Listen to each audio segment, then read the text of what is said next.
हम छी बैसल नदी किनारे, तोरे बाट हम तकै छी सदिखन।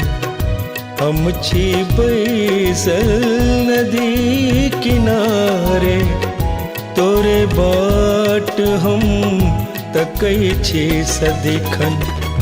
तो त आकाश में कतहु किनारे, तो त आकाश में कतहु किनारे, उतरी रहल छे प्रीत भरल स्वन। हम छी बैसल नदी किनारे।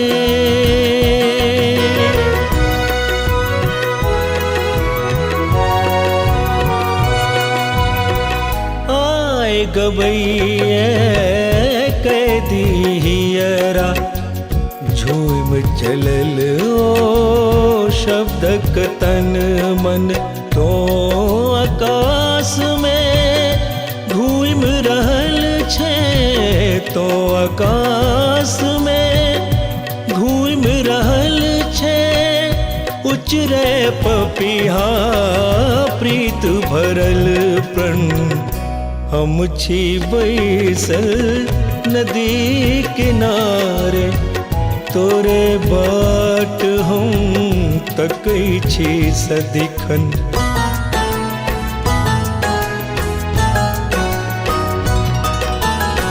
स्वर अनंत छै सुर दिगंत के चूमि रहल रास विरहवन।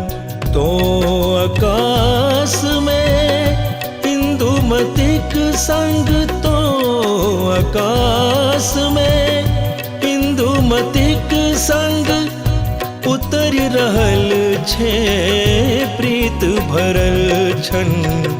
हम छी बैसल नदी किनारे।